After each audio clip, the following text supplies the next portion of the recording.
बस हो गया।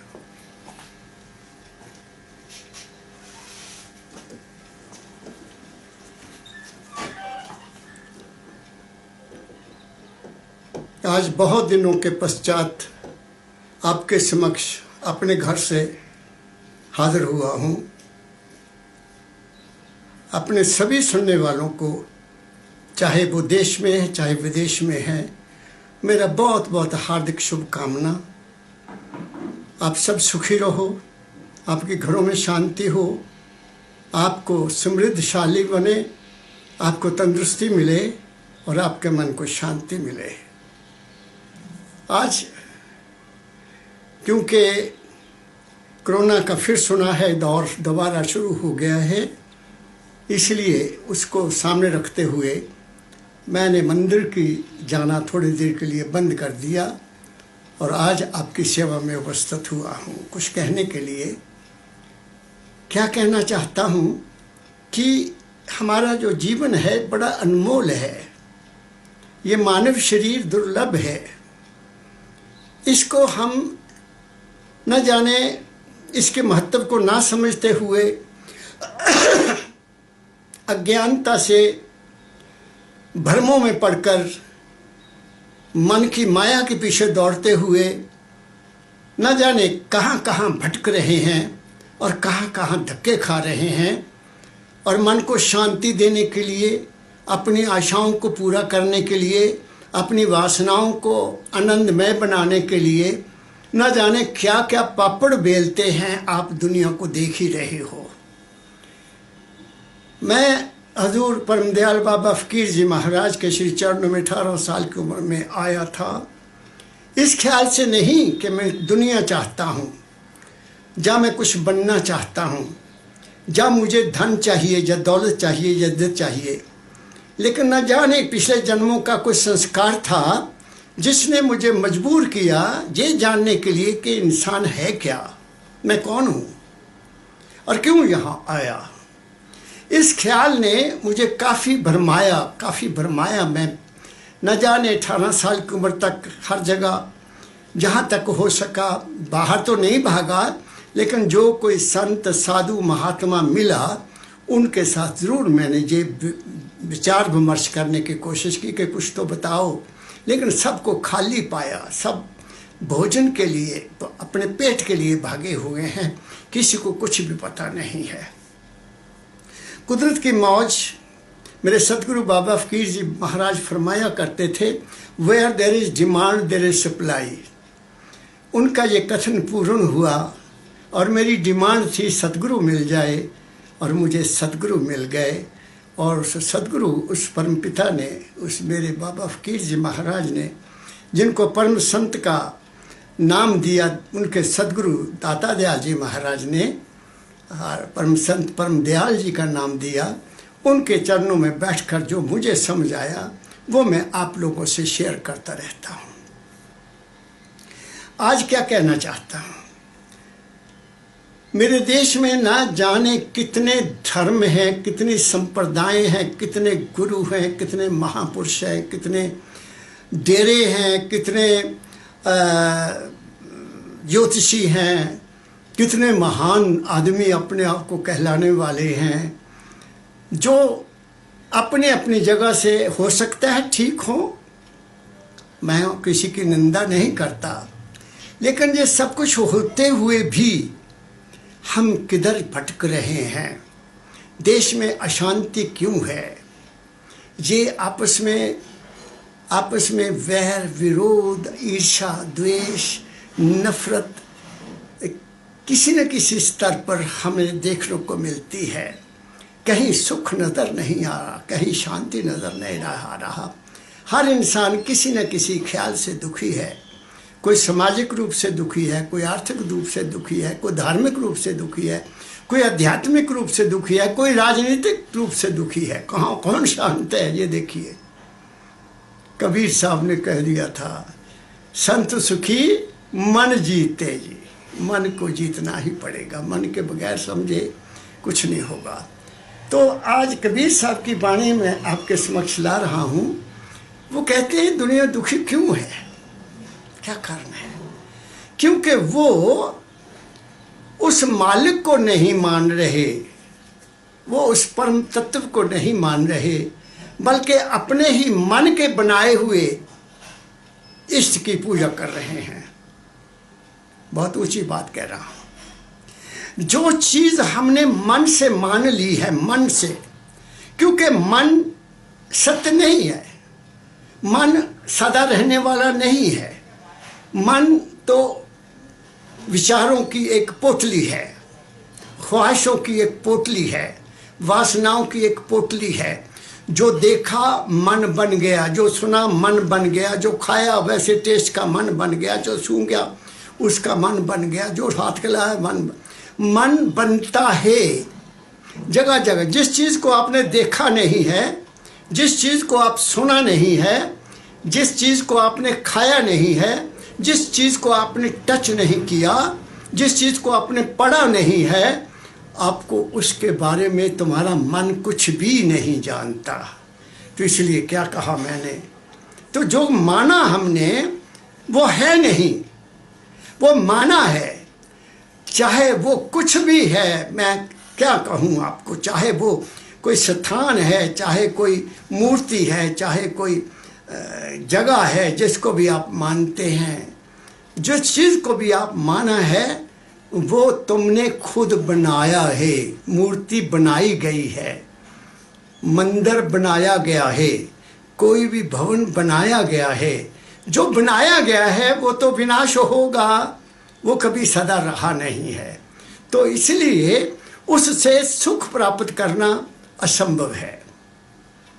उससे आपकी मनोकामना पूरी हो जाएंगी, क्योंकि तुम्हारा मन बलवान हो जाता है ना। किसी चीज़ को जहाँ मन ठहर जाएगा, किसी भी देवी देवता को मानने से तुम्हारा मन आस्था के कारण, आपके विश्वास के कारण, आपकी श्रद्धा के कारण वो ठहर जाता है। वो जो चीज मिलनी है वो तुम्हारी अपनी श्रद्धा, तुम्हारे विश्वास, तुम्हारी अपने प्रेम से मिलनी है। तुम्हें देने वाला कोई नहीं है। जहाँ तक मेरे दाता परमदयाल बाबा फकीर जी ने कह दिया कि कोई भी गुरु भी कोई किसी को कुछ नहीं देता। जो लिखा ललाट वही मिलना है, वही मिलेगा। तो इसलिए तो अगर ऐ इंसान तू सत्य को प्राप्त करना चाहता है, अगर तू अपने जीवन को सफल बनाना चाहता है, अगर तू चाहता है कि मेरा कल्याण हो जाए, मैं इस दुख सुख से ऊपर उठ जाऊं, मैं शांति को प्राप्त करूं, परम शांति को प्राप्त करूं, तो फिर क्या कर। हमारे कबीर साहब कहते हैं, अनखड़िया देवा कौन करे तेरी सेवा। आहा, वो माल के कुल, वो परम तत्व जिसको हम ईश्वर कहते हैं, जिसको हम भगवान कहते हैं, जिसको कोई भी नाम आप दे दो, वो बनाया नहीं जा सकता। वो अनकड़िया है, वो बना नहीं है। मेरे सतगुरु बाबा फकीर जी महाराज ने जहाँ तक कह दिया कि मेरा शरीर भी घड़ा हुआ, घड़िया गया है, कुदरत ने इसको बनाया, घड़िया गया है। दाता दयाल जी भी घड़े गए, उनको भी घड़िया गया, बनाया गया। बाबा सावन सिंह जी महाराज भी बनाए गए, राम जी भी बनाए गए, भगवान कृष्ण जी भी बनाए गए। हमने उनको माना, हमने माना, लेकिन वो अनघड़िया देवा नहीं थे। इसका प्रमाण गुरबाणी कहती है, जो उपजै सो बिनसै। जो पैदा हुआ है वो बिनसेगा, जो पैदा ही नहीं हुआ, जो अटल है, जो सत्य है, वो तो पैदा नहीं हुआ। उसमें से एक हस्ती निकलती है, वो पैदा होती है। वो मैं आगे आपसे वर्णन करने जा रहा हूं। तो इसलिए जो अनकड़िया है, अनघड़िया, जो बनाया नहीं गया, हमारा शरीर बना है, हमारा मन भी बना है। इसलिए शरीर के रूप से और मन के रूप से हम कभी भी एक ख्याल के, एक विचार के, एक तरह के नहीं हो सकते। लेकिन दो चीज़ें हमारे अंदर ऐसी हैं, जो प्रकाश रूप की आत्मा है हमारी, वो, और एक वो हस्ती जो परम तत्व सर्वाधार की जो अंश है, जिसको कहते हैं सब ही घट में राम बोले, राम बिना को बोले रे। राम का मतलब वो राम नहीं जिसकी दुनिया मानती है। संत क्या कहते हैं? संत तो बहुत ऊंची बात कहते हैं। वो कहते एक राम दशरथ का बेटा, एक राम घट घट में बैठा, एक राम का सकल पसारा, जिसने सारी दुनिया राम रची, संसार सब दुनिया राम रची है, ये राम ने रची है। वो एक और हस्ती है, और एक राम इन सब से न्यारा। वो जो न्यारा है वो अनघड़िया है। तो चार शक्तियां हैं। वो जो अनघड़िया है उसका एक किरण, उसकी एक बूंद उस सागर से आपके और मेरे में विद्यमान है। और अब फिर पूजा किसकी करनी है, किसको मानना है अपने जीवन का कल्याण करने के लिए? कबीर साहब कहते हैं, सुन लो मेरी बात। अनघड़िया देवा कौन करे तेरी सेवा। घड़िया देव को सब कोई पूजे, नित ही लावे मेवा। घड़े हुए देव को, बनाए हुए देव को सभी पूजते हैं, और हर रोज सुबह शाम कोई पानी लेकर चढ़ा रहा है, कोई फूल लेकर चढ़ा रहा है, कोई और चीज़ अपनी भेंट कर रहा है, कोई हार चढ़ा रहा है। अपने अपनी श्रद्धा के मुताबिक सभी अपने अपने ख्याल से उसकी पूजा कर रहे हैं। घड़े देव की सब कोई पूजे। और यहाँ तो मेरे देश की तो इतनी महानता है कि उस देवी को न देखा है, न उस देवता को देखा है, न उस महापुरुष को देखा है, उसका ही स्टैचू बनाकर उसको सोने में धर देते हैं, उसके सिर पर सोने के ताज भी लगा देते हैं। अरे मैं कहना चाहता हूँ, मैं क्या कहना चाहता हूँ, हक हलाल की कमाई से, हक हलाल की कमाई, हक हलाल की कमाई से कोई भी इंसान इतना बड़ा खर्च नहीं कर सकता।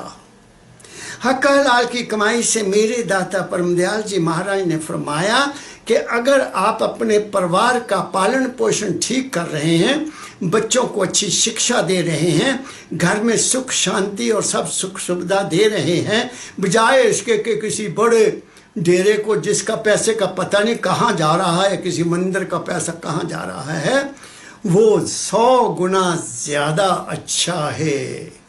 और ऐसा ही जो गुरुओं को मानने वाले हैं वो उस धन का प्रयोग दुनिया की सेवा में लगाते हैं, लंगर में लगाते हैं, सेवा करते हैं और दिन रात सेवा करते हैं।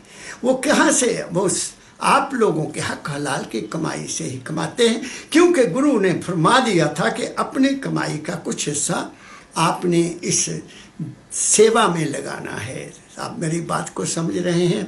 लेकिन अनघड़िया देवा को कौन मानता है? घड़े देव को सब कोई पूजे। क्या क्या हो रहा है मेरे देश में। मैं जहाँ तक कहने का साहस रखता हूँ, गुस्ताखी भी करता हूँ। हो सकता है मैं गलती कर रहा हूँ, मगर सच्चाई कहने में क्या हर्ज है। ये जो हमारा देश है, हमारे शास्त्रों में हमारे ऋषियों ने 4 युग बनाए, 4 युग लिखा है, और इंसान की उम्र 100 साल तक निश्चित की गई। एक सतयुग है, सतयुग में कोई पूजा पाठ नहीं था, कोई मूर्ति पूजा नहीं थी, केवल एक परम तत्व को लोग जानते थे, मानते थे और उसका ध्यान करते थे। क्योंकि सूर्य चढ़ता था, वो सूर्य की महानता को मानते थे। शाम आती थी, वो जानते थे कि कोई हस्ती है जो शाम करती है। बादल गरजते थे तो भी वो मानते थे कि कोई हस्ती है। बारिश होती थी तो वो उस ऊपर परम तत्व की शक्ति का धन्यवाद करते थे। सिंपल लोग थे।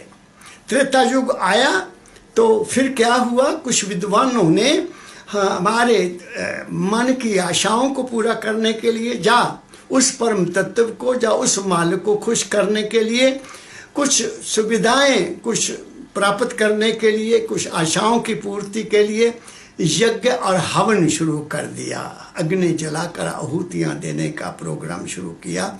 ये यज्ञों की प्रीति उस समय की थी जो राम का युग था। और उसके बाद त्रेता द्वापर युग आ गया, तो उसमें यहाँ मेरे देश में महात्मा बुद्ध हुए और उन्होंने उनके जो शिष्य थे उन्होंने मूर्तियाँ बनाकर उनकी पूजा शुरू की। तो दूसरे धर्मों ने भी ऐसा ही करना शुरू कर दिया। जहाँ तक कि इस्लाम धर्म से पहले भी ये मूर्ति की पूजा होती थी। मूर्ति की पूजा बहुत प्राचीन है, बहुत प्राचीन है। कल युग से मतलब द्वापर युग की ये चीज़ें चल रही हैं। और इसीलिए मूर्ति पूजा का इस्लाम धर्म में खंडन किया गया था, उनको काफिर कहा गया था। तो ये द्वापर युग की बात है, मूर्ति पूजा का द्वापर युग का सिलसिला है। अब है कलयुग। कलयुग में क्या द्वापर का युग है? कलयुग में क्या हमें वही करना चाहिए जो द्वापर युग में लोग करते थे? नहीं, यहाँ संत मत आया। कलयुग में संतों की बाणी आई और संतों ने तो फिर नई खोज की कि उस अनघड़िया देवा को प्राप्त करने के लिए क्या किया जाएगा, क्या करना चाहिए। उसको करने के लिए उन्होंने अंदर अपने रिसर्च की, अपने घट में उतरे और सर्च की कि मैं शरीर नहीं हूँ, मैं मन भी नहीं हूँ, आत्मा मेरी जो है वो प्रकाश रूप है। और लिखा, फिर संतों ने लिखा, मन मेरा तू क्या है, अपना रूप पहचान, तू कौन है, तू ज्योति स्वरूप है। और इस ज्योति स्वरूप के पीछे एक हस्ती है। ज्योति स्वरूप का अपनी कोई ताकत नहीं है, एक हस्ती है। जैसे बल्ब है, बल्ब में रेजिस्टेंस लगी हुई है, लेकिन उसमें अगर पीछे से करंट नहीं आएगा तो वो रोशनी नहीं देगा। पंखा नहीं चलेगा, या हीटर भी नहीं चलेगा, जब फ्रिज भी नहीं चलेगा, क्योंकि वो उसमें करंट नहीं आया है। तो हमारे शरीर में करंट तो है, लेकिन उस करंट को मूवमेंट में लाने के लिए, उस करंट को हरकत में लाने के लिए हमारे शरीर के कर्म इंद्रियों को, ज्ञान इंद्रियों को हरकत में लाने के लिए वो जो हस्ती है उसकी खोज की संतों ने और ऋषियों ने भी की। ऋषियों ने उसका नाम चेतना कहा, वो चेतन शक्ति है। अंग्रेजी में उसको कॉन्शियसनेस कहा गया और हमारे हिंदी में उसको होश कहा गया। बेहोश इंसान कुछ भी नहीं कर सकता। हालांकि उसमें आत्मा काम कर रही है, लेकिन आत्मा अकेली देख नहीं सकती, आत्मा बोल भी नहीं सकती, आत्मा सुन भी नहीं सकती, आत्मा हाथ हिला नहीं सकती। वो शरीर को गर्म रखती है, लेकिन वो जो शक्ति है वो जब उसमें उतरती है ऊपर से, तो फिर हमारा शरीर हरकत में आता है। मैं उसी की ताकत से बोल रहा हूँ, मैं उसी की ताकत से देख रहा हूँ, मैं उसी की ताकत से सुन रहा हूँ, मैं उसी की ताकत से सूंघ सकता हूँ, मैं गर्मी सर्दी भी उसी की ताकत से ही महसूस करता हूँ। क्या कहा मैंने? इसलिए वो कहते हैं, घड़े देव कोई सब कोई पूजे, नित ही लावे मेवा। उसकी तो सभी भेंट वार्ता करते हैं, लेकिन उस परम तत्व को जो तुम्हारे अपने अंदर है, क्या कहा मैंने, वो बाहर तो उसकी हस्ती है, लेकिन उसकी अंश जो है वो तुम्हारे अपने अंदर है, जिसकी ताकत से तुम इस दुनिया में हरकत में आते हो। उसकी खोज करने के लिए संत आए, बताने के लिए कि उसकी खोज करो। फिर वो क्या कहते हैं, पूर्ण ब्रह्म अखंड स्वामी, ताको न जाने में सेवा। पूर्ण माल के कुल पूर्ण है, अखंड है।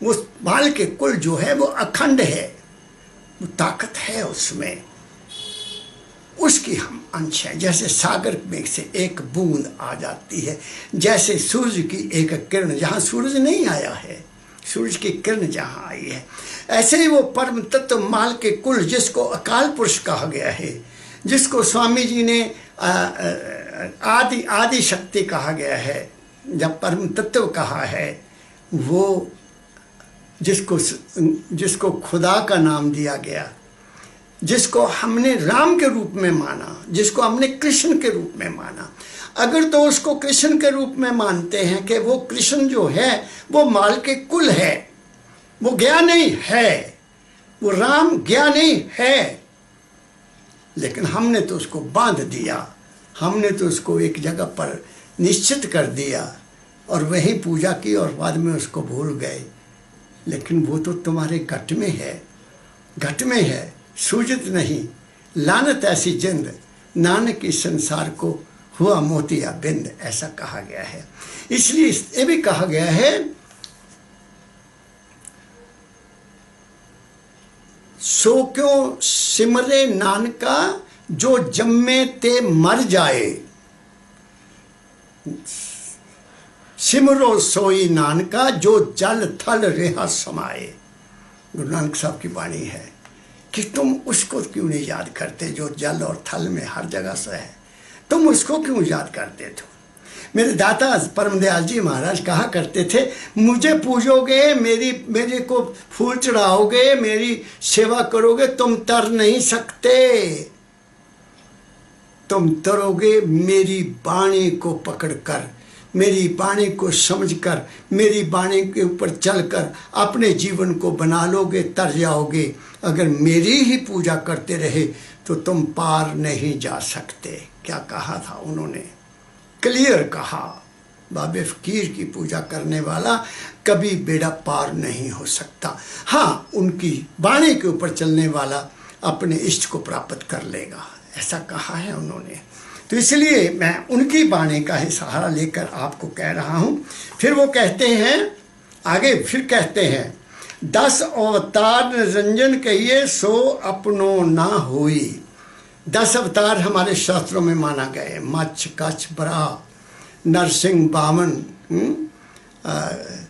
ये इस तरह से आगे बुद्ध, राम, कृष्ण, ये 9 माने गए, 10 तो आएंगे। जो एक अभी कल युग में एक अवतार आएगा, कल की अवतार, उसका नाम रखा है। कहते वो भी हमारी सहायता नहीं कर सकते, क्योंकि सब ने अपना अपना कर्म भोगना है। सब ने जो भी शरीर धारण करके आया, चाहे वो संत, चाहे परम संत हुआ, चाहे गुरु हुआ, चाहे शिष्य हुआ, चाहे साधारण व्यक्ति हुआ, सबको अपने अपने कर्म का हिस्सा देना पड़ेगा। इसलिए संतों ने कर्म की फिलॉसफी के ऊपर बहुत हमें समझाया है। 3 बातें कही, मन, वचन और कर्म से शुद्ध रहना है। अब हम सोचो, अपने आप में आप सोचो, सभी मेरे सुनने वालों, कि हम मन से कहाँ तक शुद्ध हैं, हम वचन से कहाँ तक मीठा बोलते हैं, हम कहाँ तक भाईचारा बनाते हैं और कहाँ तक अच्छा कर्म करते हैं। अच्छा कर्म वो है जिससे किसी का अहित ना हो, किसका नुकसान ना हो, तुम्हारा भी भला हो, दूसरे का भी भला हो। जैसे जिम्मेदार सबके लिए खाना पैदा करता है, सबका भला करता है कि नहीं करता है। क्या कहा, मैं जिम्मेदार को सबसे महान अन्न देवता मानता हूँ, क्योंकि वो सबको हमें भोजन देता है। पृथ्वी माता है जिसमें से सारा भोजन पैदा होता है। जल पिता है जिसके कारण हमें जीवन मिला है। जल ना हो तो जीवन नहीं हो सकता। जल पाया परमेश्वर पाया। जल ही बहुत महत्वपूर्ण है। इसलिए संतों ने तो कह दिया, पवन गुरु, पवन गुरु, पवन गुरु है। सांस हमारा क्या है, सांस नहीं है तो कुछ भी नहीं है। और सांस जो लेने वाला है वो कौन है? क्या कहा मैंने, वो जो सांस तुम्हारे अंदर चल रहा है उसको पहचानो, वो कौन है। सांस आत्मा नहीं ले रही है, सांस उसी के कारण है, उसी के कारण सांस चल रहा है। बेहोश आदमी की जो सुरत है वो कहीं ऊपर चली गई है, सांस उसका चल रहा है, लेकिन शरीर काम नहीं कर रहा है। तो जब सांस चला गया तो जीवन चला गया। क्या कहा मैंने। तो सांस क्या है? सांस उस शक्ति की ताकत है जो तुम्हारे अंदर है। मैं कुछ कह रहा हूं आप लोगों की सेवा में, इसलिए संतों ने कहा है श्वास श्वास सिमरो गोविंदा। जहाँ तक हो सके अपने सांसों के साथ उस मालिक का नाम जपा करो। सारा दिन नहीं, सुबह शाम से ही, जब वक्त मिल जाए तब से ही। कर्म भी करना है, कर्म भी करना है। सुबह शाम सतगुरु का नाम, दिन को काम, रात को आराम। जीने का तो यही राज है ना। कोई 24 घंटे वहाँ नहीं रह सकता, जो 24 घंटे घंटी भी नहीं बजा सकता, जो 24 घंटे ज्योति भी नहीं जला सकता। क्या कहा मैंने? लेकिन हम तो 5 मिनट ज्योति जलाते हैं, चल खुश हो गए, या घंटी बजा ली खुश हो गए, या फूल चढ़ा दिए, या कुछ ऐसा कर दिया। वो ये सब हमारा अज्ञान है और कुछ भी नहीं है, अज्ञान है। इसी की खंडन कर रहे हैं हमारे कबीर साहब जी। कह रहे हैं, क्या कहते हैं? 10 अवतार निरंजन कहियन को निरंजन हम कहते हैं। वो क्या कर रहे हैं? सो अपनो ना, वो तुम्हारी मदद नहीं करेंगे। क्यों नहीं मदद करेंगे? ये तो अपनी करनी भोगें, करता और ही कोई। ये तो खुद अपनी करनी भोग रहे हैं रे। सब ने अपनी अपनी करनी भोगी। देख लो, तुम इतिहास को निकाल कर देख लो। इस कर्म के प्रभाव से कोई भी सुरक्षित नहीं है। कर्म जो जो करेगा अंत में भोगना पड़ना। गीता जी में भी भगवान कृष्ण के मुखारबिंद से ऐसा कहा गया है। मैं तो उसको जानता हूँ कि व्यास जी, ऋषि व्यास जी ने जो लिखा है, भगवान कृष्ण को उन्होंने आइडियल बनाया और मन को उन्होंने अर्जुन बनाया और हमें समझाने का प्रयास किया। लेकिन हम तो कथा ही कुछ और करते हैं, हम तो समझते नहीं हैं। और दूसरी बात मैं कहता हूँ कि अगर तुमने सिर्फ ये समझा कि गीता जी का पाठ करके या 4 अध्याय सुनकर या उनका हर रोज अध्ययन करके हम पार हो जाएंगे, तो मेरी बात को ध्यान से सुनो। भगवान कृष्ण के मुखारबिंद से जो शब्द निकला वो केवल अर्जुन के लिए निकला, तुम्हारे लिए नहीं निकला। क्या कहा मैंने? तुम अर्जुन बनो, फिर शायद तुम्हारी समझ में कुछ आ जाए। लेकिन दुर्भाग्य ये है कि भागवत गीता तो ये कहती है कि वो पांडव जो जिनके भगवान कृष्ण सारथी थे, जिनका रथ वो चलाते थे, उनके ऊपर कितनी विपदा आई तुम खुद जानते हो। मैं इसके ऊपर और ज़्यादा नहीं बोलना चाहता। कर्म गति टारे नहीं टरे, सबको कर्म भोगना पड़ा। चाहे वो राम के रूप में आए, चाहे वो भगवान कृष्ण के रूप में आए, चाहे वो किसी ऋषि के रूप में आए, चाहे वो किसी गुरु के रूप में आए, चाहे वो किसी संत के रूप में आए, चाहे वो किसी परम संत के रूप में आए, सबको अपना अपना कर्म भोगना पड़ेगा। ऐ इंसान, इसलिए मेरे दादा बाबा फकीर जी महाराज ने एक अटल बात कही कि ऐ इंसान, तू बेशक राम नाम जप ना जप। बहुत ऊंची बात कही उन्होंने। राम नाम जपने के लिए तो क्या है कि तुम उस नाम जिसका कि तुम्हें पता नहीं वो नाम क्या है। सब दुनिया ने नाम लिया हुआ है, पर हर जगह नाम दिया जा रहा है। वो नाम क्या है? मुझे भी न जाने कितने लोग मिलते हैं, 20-20, 22-22, 30 साल से नाम लिया हुआ है। कल परसों मुझे एक अमेरिका से मिस्टर रीडॉन है, उसका टेलीफोन आया, फिर मैसेज आया। टेलीफोन पर वो मुझे कहता है कि 13 जनवरी 2021 को रात के 2:30 बजे आप आए और मुझे नाम दान दिया। वो मुझे कहता है। ना मैंने उसको देखा ना उसने मुझे देखा। तो मैंने उसको कहा, भाई, मैंने उसको लिखा कि I was not there, it's your own mind, जो तेरा अपना मन है लेकिन वो मेरा मैसेज उसको मिला नहीं। तो मैंने अपने एक प्रिय सज्जन कैलिफोर्निया में अश्विनी जी को लिखा, मैसेज दिया कि अश्विनी, ये एक आदमी है, उसको ये बता दो कि आपको मेरा मैसेज नहीं मिल रहा, आप व्हाट्सएप पर मेरे साथ बात करें। तो अश्विनी जी ने उसके साथ आज सुबह बात की कि, और उसने बताया कि मैंने बाबा हरचरण सिंह जी महाराज से नाम लिया हुआ है, और फिर कहता है कि मैंने भी उसको नाम दिया। फिर उसने अश्विनी जी को बताया कि वो आगरे में भी गए, और फिर उसने पता नहीं कहाँ कहाँ की बातें सुनाई। विचलित हुए बैठे हैं लोग, अपनी बात नहीं करते, दूसरों के डेरों की बात करते हैं, दूसरों के लंगरों की बात करते हैं, दूसरों की मैनेजमेंट की बात करते हैं। अरे भाई, तुम कहीं गए हो, किसी महापुरुष के चरणों में गए हो, तो कम से कम अपना जीवन तो बना लो, उनकी बात को समझकर उस पर चलो तो सही। मगर कुछ नहीं। मैंने उसको कहा कि मेरे साथ तुम डायरेक्टली बात करो, जहाँ मुझे लिखो, मैं तुम्हारी सेवा जरूर करूँगा जहाँ तक मुझसे हो सकेगा।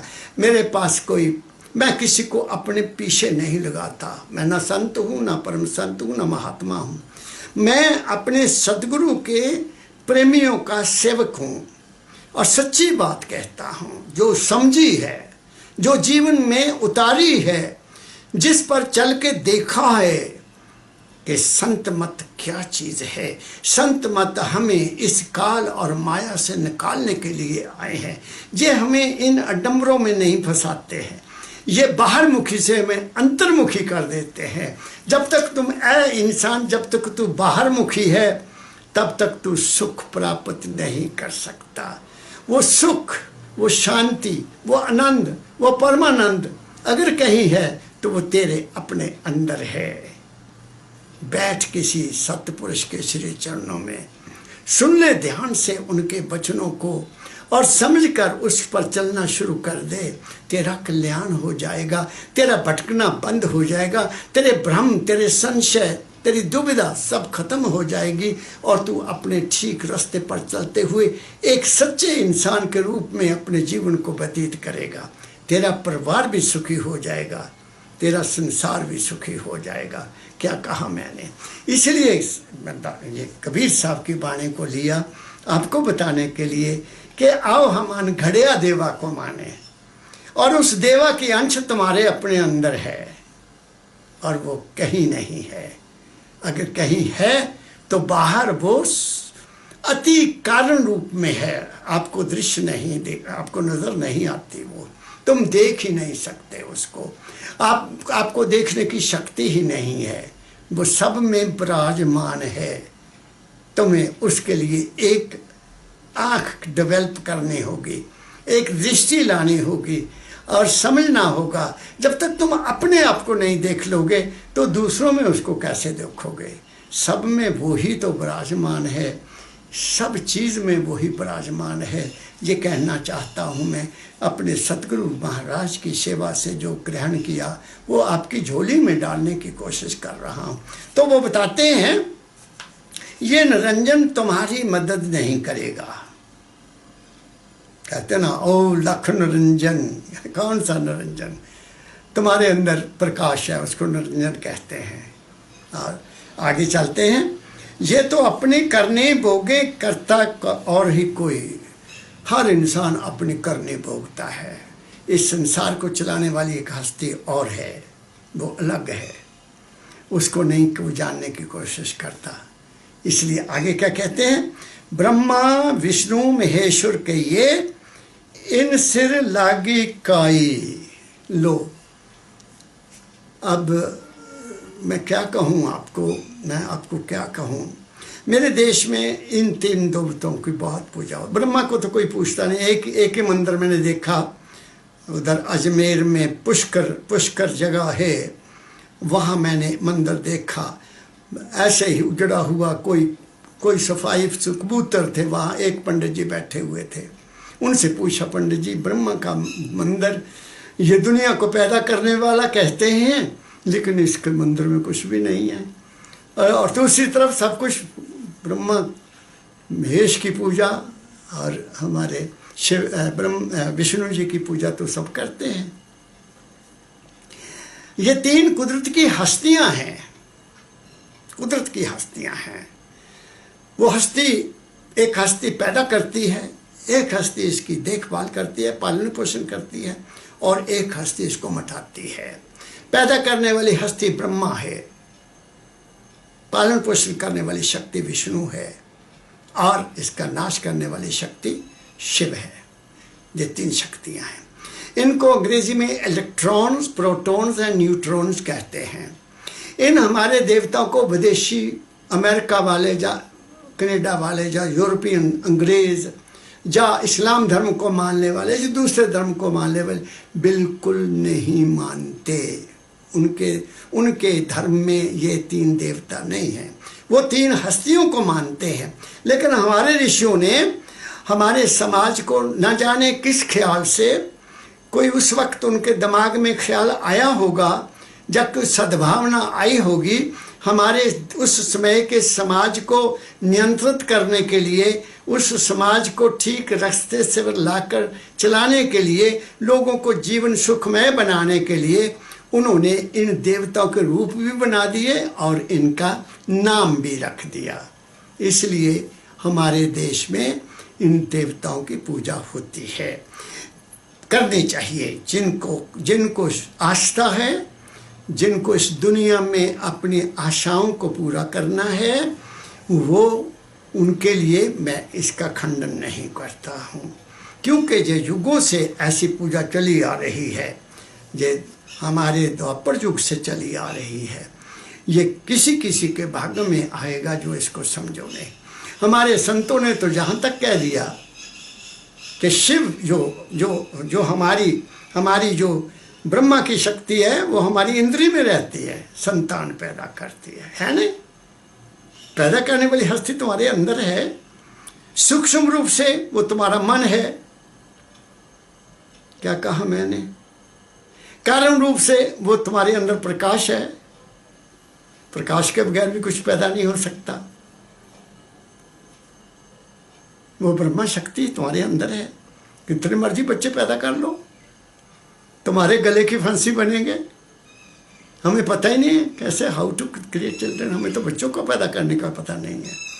हम अपनी शक्ति को बेअर्थ, नाजायज, बेफायदा, बिना किसी मकसद के सिर्फ शारीरिक आनंद लेने के लिए उसको बर्बाद करते हैं और बाद में बीमारियों का शिकार बनते हैं। और विष्णु शक्ति जो हमारा पालन पोषण करती है, वो हमारी नाभि में रहता है। तुम्हारे पेट में वो हस्ती है जो तुम्हारी हर खुराक को हजम करके उसमें से रस निकालती है, खून बनाती है और तुम्हारे शरीर का पालन पोषण करती है। बताइए तो है नहीं? कोई बाहर की शक्ति तो नहीं पालन पोषण करती, तुम्हारा शरीर ही करता है ना। तुम्हारा पेट ही तुम्हारी पूरी पालन पोषण करता है। और शिव आपके हृदय में रहता है। हृदय फैसला करता है, खत्म कर देता है। ये ठीक नहीं है, ये ख्याल खत्म कर देता है। वो तुम्हारे हृदय में, ये एक हृदय नहीं, एक हृदय और है, सूक्ष्म हृदय, उसकी जगह यहाँ है। ये हृदय तो धड़कन करता है, वो हृदय यहाँ है, वो वहाँ रहता है, जो निर्णय करता है, खत्म कर देता है बात को। तुम एंजॉय करते फिर खत्म कर देता है। करता कि नहीं? ख्याल आया, उसके बाद वो ख्याल खत्म हो गया, उसको भोगा, खत्म हो गया। कोई चीज़ ली, खाई और फिर उसका स्वाद खत्म हो गया। कोई भोग भोगा, उसके बाद उसका भोग आनंद खत्म हो गया। कौन करने वाला है? तुम्हारे अंदर ही है ना, बाहर तो नहीं है। और शक्ति तुम्हारे कंठ में है। शक्ति की बाहर पूजा करो, मुझे कोई इतराज नहीं है, लेकिन है तुम्हारे घट में। ये चारों देवता तुम्हारे अपने घट में है। क्या कहा मैंने? इसलिए उनके ऊपर तो ड्यूटी लगी हुई है, उनकी ड्यूटी है, उनको ड्यूटी लगाई गई है कुदरत ने। तीनों हस्तियों की ड्यूटी है, वो फ्री नहीं है, वो जन्म नहीं ले सकते। क्या कहा मैंने? यही कह रहे हैं, उनके सिर लागी काई, उन पर तो जिम्मेदारी लगी हुई बहुत बड़ी सारी कि सृष्टि को चलाओ आप। कुदरत की 3 शक्तियां हैं ये। आगे क्या कहते हैं, इन्हीं भरोसे मत कोई रहियो, इन्हें मुक्ति न पाई। लो फैसला ही कर दिया कबीर साहब ने, इनकी भरोसे मत कोई रहिए, इन्हों मुक्ति ना पाई, इनको तो मुक्ति ही नहीं मिली है। इसलिए मैं सुनता रहा हूँ, महापुरुष कहा करते हैं कि ये मानुष जन्म इतना ही महत्वपूर्ण है कि देवता देवियाँ देवता अनेक शक्तियाँ इस ब्रह्मांड में मानव चोले में आने की इच्छा रखती है, लेकिन वो उनको जन्म नहीं मिल रहा है। उनको जन्म मिलेगा, मानव चोले में आएंगे तो तभी मोक्ष होगा। और मोक्ष प्राप्त करने का केवल इंसान को ही अधिकार है। जब तक वो इंसान नहीं बनेगा वो मोक्ष प्राप्त नहीं कर सकता। इसलिए कबीर साहब ने एक शब्द में मैं पहले भी बोल चुका हूँ, उन्होंने तो क्लियर कर दिया है, कंडीशंस लगा दी कि वो नाम, वो सतनाम, वो माल के कुल जिसका कोई नाम रख लो, क्योंकि कबीर साहब तो सतनाम से उसको याद करते थे। स्वामी जी महाराज भी सतनाम से उसको याद करते थे। उनके शिष्य हजूर राय सालग्राम साहब जी महाराज ने उस परम तत्व का नाम राधा स्वामी रखा कि वो राधा जो हमारी सुरत है उसका वो मालिक है। सीधा संबंध उसके साथ जोड़ दिया। राधा कोई स्त्री नहीं है, स्वामी कोई पुरुष नहीं है। लोगों ने स्वामी जी शिवदयाल सिंह जी महाराज को ही स्वामी का नाम दिया कि स्वामी जी है, और उनकी पत्नी को राधा कहना शुरू कर दिया। ये हमारे देश की एक दुर्भाग्य है कि हम असलियत को नकली रूप देकर उसकी पूजा करना शुरू कर देते हैं, असलियत को नहीं समझते। ये एक दुर्भाग्य है। जा हमें बताने वालों ने बताया नहीं, जा वो बताना नहीं चाहते, क्योंकि बताए सत्य बताएंगे तो शायद दुकानदारी को नुकसान होगा। इसलिए संतों ने तो क्लियर कहा है कि उसका नाम क्या। कबीर साहब ने कहा, दया, मैं 2-4 लाइनें बोल देता हूँ। दया राख धर्म को पाले, जग से रहे उदासी। अपना कर्तव्य का पालन करते हुए ये समझ ले इंसान कि मैं जहाँ अपने कर्म को भोगने के लिए आया हूँ और जहाँ से मैंने एक दिन जाना है, जग से रहे उदासी। अपना सा जीव सबको जाने, तब पावे अविनाशी।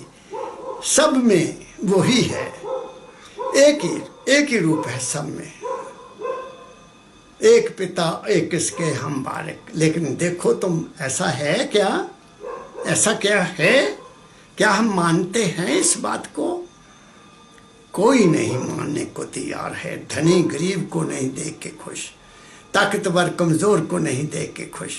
एक धर्म वाला दूसरे धर्म वाले को बुरा समझता है, एक जाति वाला दूसरी जाति वाले। अरे क्या हो गया? इंसान को टुकड़े टुकड़े हुए बैठा है। कब वो मालिक की ताकत इनको समझाएगी कि तुम सब एक हो? न पहले ना जन्म लेने से पहले तुम्हें पता तुम कौन थे, न मरने के बाद तुम्हें कोई ज्ञान रहेगा कि तुम कौन हो। क्या कहा मैंने? सब वहीं से आए, एक माटी के हम सब हैं। माटी एक, अनेक भांति से साजी सर्जनहारे। किसी को ऊंचा बना दिया, किसी को नीचा बना दिया, किसी को काला बना दिया, किसी को जैसे जैसे हालात, जैसे जैसे माहौल में इंसान पैदा हुआ, जैसे जैसे वातावरण में इंसान पैदा हुआ, जैसी जैसी खुराक उसके माता पिता ने खाई, उसके मुताबिक उसका शरीर बन गया। रे क्या कहा मैंने? मगर हमने तो बांट दिया अपने आप को। दया राख धर्म को पाले, जग से रहे उदासी। अपना सा जीव सबको जाने, तब पावे अविनाशी। सहे कुछ शब्द सुन लो। क्या कहा कबीर साहब? कहे सहे कुछ शब्द, बाद को त्यागे, छाड़े गर्व गुमाना। गर्व किस बात का करते लोग? तो गर्व करते, गुमान करते, मेरा ये है, मेरा वो है, मेरे पास ताकत है, मैं ये कर सकता हूँ, मैं वो, मेरे पास धन है, मैं ये कर सकता हूँ, मेरी प्रॉपर्टी इतनी है, मैं विद्वान हूँ, मैं गुरु हूँ, मैं शिष्य हूँ, मैं ये हूँ। ये सब क्या है? मदमान है और कुछ भी। सहे कुछ शब्द बात वो फिर ऐसा इंसान कोई कड़वा शब्द भी बोल दे तो वो मीठा ही बोलेगा, वो बुरा नहीं, उसके बाद विवाद में वो नहीं पड़ता, शांत रहता है। सहे कुछ शब्द बाद को त्यागे, छाड़े गर्व गुमाना, फिर क्या मिलेगा उसको? सतनाम ताही को मिलिए कहे कबीर सुजाना। यह है इंसानियत, यह है मानवता। जब तक हम इंसान नहीं बनेंगे पूर्ण रूप से इंसान, वो जो बच्चे की हालत होती है, बच्चे में कोई नफरत नहीं, कोई द्वेष नहीं, कुछ नीचा नहीं, कोई ऊंचा नहीं, कोई अपना नहीं, कोई पराया नहीं, कोई धर्म नहीं, कोई जाति नहीं, कोई पाति नहीं, वो संत की हालत ऐसी होती है। क्या कहा मैंने? वो इंसान जब बन जाता है फिर उसके मन में कोई द्वेष नहीं रहता, उसके मन में कोई नफरत नहीं रहती। फिर वो कहाँ जाएगा? क्योंकि उसमें उसकी सिफ्त आ गई है, कुदरत की सिफ्त आ गई है। जैसे सूरज में किसी के प्रति कोई द्वेष नहीं है, पृथ्वी माता के प्रति किसी के प्रति भी कोई द्वेष नफरत नहीं है, वायु का किसी भी इंसान के साथ कोई द्वेष नफरत नहीं है, अग्नि का भी किसी के साथ कोई द्वेष नफरत नहीं है, और आकाश का तो कहना ही क्या है। फिर वो पांचों के सारी की सारी शक्तियां उस इंसान में अपने आ जाती हैं। क्या कहा मैंने? कुदरत से सीख लो, किसी से नहीं सीखना तो कुदरत से सीख लो, धरती माँ से सीख लो, सूर्य देव से सीख लो, जल देवता से सीख लो। जल का किसी से द्वेष है?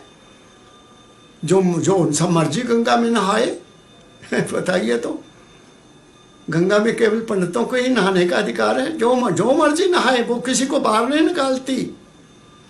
क्या कहा मैंने? इसलिए और कुछ नहीं सीखना तो किसी के पास न जाओ भाई, तो कम से कम कुदरत की शक्तियों से ही सीख लो कि हम कौन हैं, हम क्या हैं। लेट अस बिकम नेचुरल, हम कुदरती जीवन में आ जाएं तो क्या होगा? फिर अनघड़िया देवा मानने की जरूरत आपको पड़ेगी। फिर घड़िया देवा के पीछे नहीं भागना पड़ेगा, बनाए हुए के पीछे नहीं भागना पड़ेगा। संत हमें वहाँ से पीछे हटाते हैं, आपको अपने अंदर में घट दिखलाए दे सो सतगुरु पुरुष सुजान, वो तुम्हारे अंदर ही सब कुछ दिखा देता है। बेटा जो कुछ है तेरे अपने अंदर है, गुरु भी तेरे अंदर है, देवता भी तेरे अंदर है, देवी भी तेरे अंदर है, प्रकाश भी तेरे अंदर है, शब्द भी तेरे अंदर है। बाहर क्या है? मुझको कहाँ ढूंढे रे बंदे, मैं तो तेरे पास हूँ, कबीर साहब ने कहा। दाता दयाल जी महाराज ने कहा, ढूंढ मुझको अपने मन में, मैं तो तेरे पास हूँ। मैं न काशी, मैं न मथुरा, मैं न गिर कैलाश हूँ। तू हुआ मेरा तो देख मैं भी तेरा बन गया, मैं तो तेरे मन की सच्ची आस और विश्वास हूँ। वाह, और क्या चाहिए? आस और विश्वास, विश्वास के बगैर कुछ भी नहीं है। तुम जहाँ भी जाते हो विश्वास से ही जाते हो ना, विश्वास है तो तुम्हें कुछ मिलेगा। क्या कहा मैंने? इसलिए विश्वास कहाँ ठहराना है? सतगुरु के वचन पर विश्वास लाना है, सतगुरु की वाणी पर विश्वास लाना है। और यही हमारे शास्त्र भी कहते हैं, गुरु वाक्यम मूल मंत्रम, नहीं कहा? गुरु वाक्यम मूल मंत्र, पूजा मूलम गुरु पदम, ध्यान मूलम गुरु मूर्ति, मोक्ष मूलम गुरु कृपा। कहाँ भटक गए सनातन धर्म वाले, कहाँ दौड़े फिरते हैं सनातन धर्म को मानने वाले।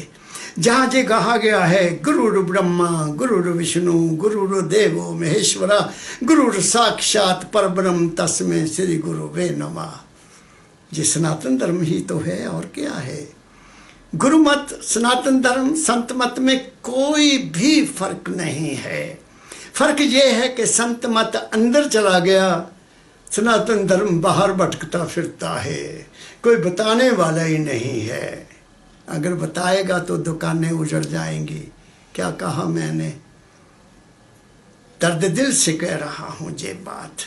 ऐ इंसान, तू अपने आप को समझने की कोशिश कर, तू क्या कहिए। इसीलिए कहते हैं इन्हीं भरोसे मत कोई रहिए, इन्हें मुक्ति न पाए। उन्होंने खुद मुक्ति नहीं पाई है, तो फिर तुम्हें मुक्ति मिल जाएगी। और सुनो क्या कहते हैं, जोगी जति तपी सन्यासी, जोगी जति तपी सन्यासी आप में लड़िया। मुझे कबीर साहब ने 500-600 साल पहले लिख दिया। आज क्या हो रहा है? आज जोगी तो कुछ बने हुए हैं, तपी सन्यासी तुम्हारे सामने है सब कुछ। क्या कर रहे हैं? मेरे देश में क्या हो रहा है?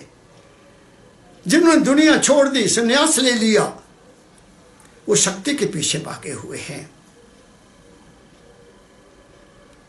क्या कहा मैंने? ये आपस में इनको कहाँ मोक्ष प्राप्त होगा, इनको कहाँ शांति प्राप्त होगी, इनकी आत्मा को कहाँ सुख मिलेगा। उनसे तो गृहस्थी अच्छे हैं जो हक हलाल की कमाई करते हैं, सुबह से लेकर शाम तक मेहनत करते हैं और अपने घर में बीवी बच्चों का पालन पोषण करते हैं। हक हलाल की कमाई करके जो घर में अपने बच्चों का, माँ बाप का सेवा करता है, वो सबसे बड़ा यज्ञ कर रहा है, वो सबसे बड़ा महान सेवा कर रहा है। जो घर में किसी बच्चों की सेवा नहीं कर रहा, माँ बाप की सेवा नहीं कर रहा, बाहर बेशक वो जो मर्जी करे, उसको कुछ भी प्राप्त नहीं होगा। क्या कहा मैंने? इसलिए let us become human beings. आओ हम इंसान बने, इंसान बनकर इस दुनिया में जिए और उस अनघड़िया देवा की खोज करें कि वो कहाँ रहता है। वो तुम्हारे अपने अंदर रहता है, वो तुम्हारी अपनी खोपड़ी में रहता है, यहाँ रहता है। उसको खोजने के लिए आपको क्या करना पड़ेगा? गुरु के बताए हुए मार्ग पर चलना होगा। हजारों नहीं लाखों लोगों ने नाम लिया हुआ है। 5 नाम लिया हुआ है, किसी ने 7 नाम लिया हुआ है, किसी ने 1 नाम लिया हुआ है।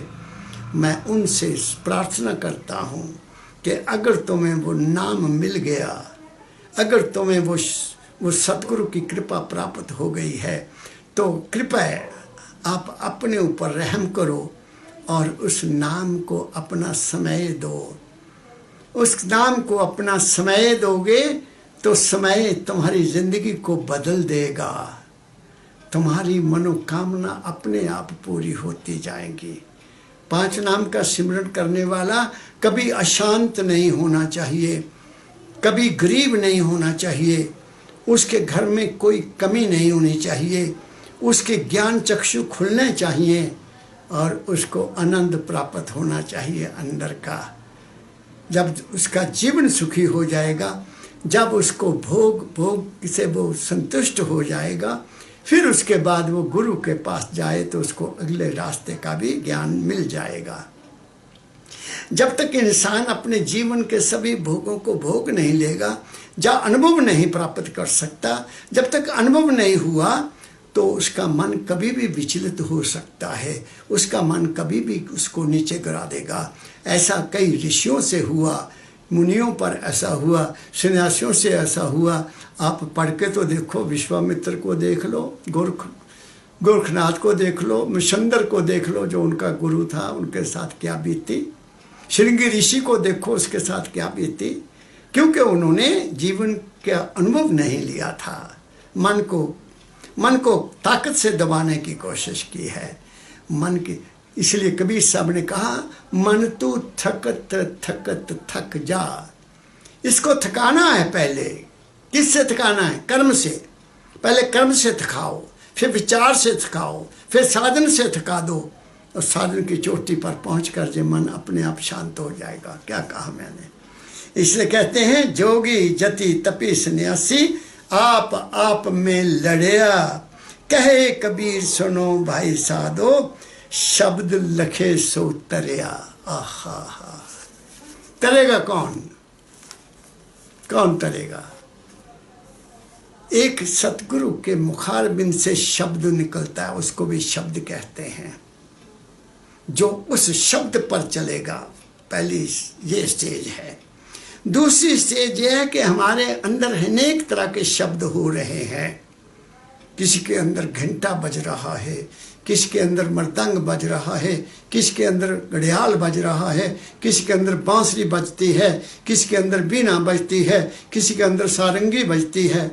ये जैसे जैसी तुम्हारी प्रकृति है, वो तुम्हारे अंदर भी शब्द होते हैं। लेकिन वो शब्द नहीं है जो गुरु जी ने दिया, जो सतगुरु ने तुम्हारे सिर पर हाथ रख के दिया, वो शब्द है।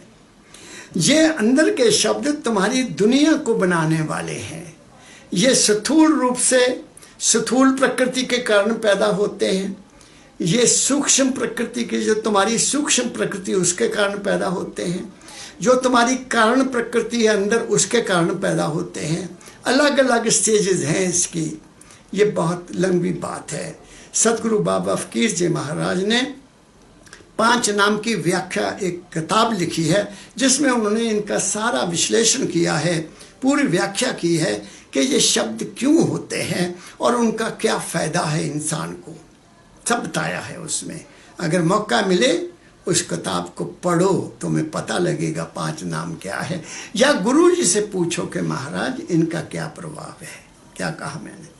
तो इसलिए वो जो शक्ति है, वो जो शब्द है, वो तुम्हारे अपने घट में है। वो शब्द शरीर का नहीं है, वो शब्द मन का भी नहीं है, वो शब्द प्रकाश का भी नहीं है। वो शब्द तुम्हारी अपनी सुरत का शब्द है, और वही शब्द उस माल के कुल का शब्द है। क्या कहा मैंने? जब तक उस शब्द को नहीं हम पकड़ेंगे, जो धुन कहा गया है, जिसको धुनात्मिक शब्द कहा गया है। एक वर्णात्मिक शब्द है जिसका हम सिमरन करते हैं, एक वर्णात्मिक बोला जा सकता है, जो जबान से कहा जा सकता है। That is unspoken word, unutterable word, जिसको वचन पर नहीं लाया जा सकता। वो शब्द तुम्हारे अपने अंदर है। उसका वर्णन कबीर साहब ने किया है कि हम जब तक उस शब्द के अंदर नहीं पहुंचेंगे, जो घट में है, जो तुम्हारे घट में है। दाता दयाल जी महाराज ने एक शब्द में लिखा है,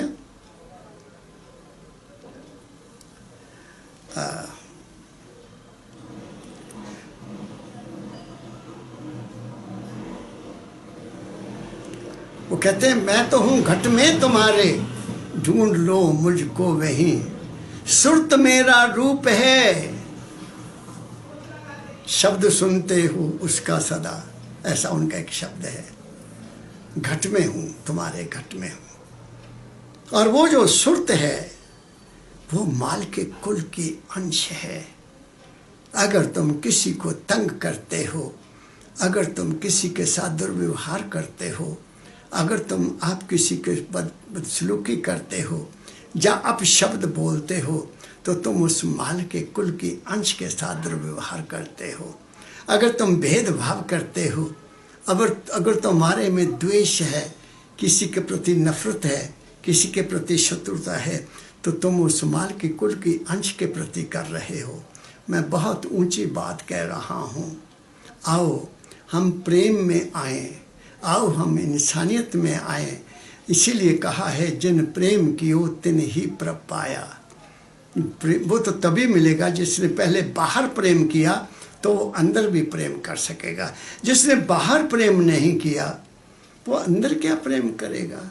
जिसने बाहर ही कुर्बानी कोई नहीं की, वो अंदर मन की दुनिया को कैसे छोड़ेगा। पहले बाहर की दुनिया को मुंह मोड़ना पड़ेगा, फिर अंदर के संसार, जो अंदर अपना मन पैदा कर रहा है, तरह के विचार पैदा कर रहा है, तरह तरह के दृश्य पैदा कर रहा है, तरह तरह के देवी देवताओं को पैदा कर रहा है, वो सब मन ने पैदा किए हैं, वो है नहीं, बाहर से नहीं आए। इसी बात के ऊपर मेरे दाता परम दयाल बाबा फकीर जी ने बहुत जोर जोर से कहा है कि मैं किसी के अंदर नहीं जाता। जो मेरे अंदर भी पैदा मेरे दाता होते थे, मुझे नहीं पता था। मैं ऐसा समझता था कि दाता ध्यान मेरे अंदर आए। जब लोगों ने बताया कि मैं उनके अंदर जाता हूँ तो मेरी आंख खुल गई। वो मैं तो कहीं जाता ही नहीं, तो इसलिए जो मेरे अंदर आता था वो भी नहीं आता था। आहा, वो मेरा अपना ही मन था। तो मन से आगे चले गए। यही दाता की एक शिक्षा है, मन से आगे जाना है। तन की भावनाओं को भूलना है, तन को भूलना है, मन को भूलना है, और आत्मा की स्टेज से आगे कहीं जाकर तुम्हारा अपना रूप है।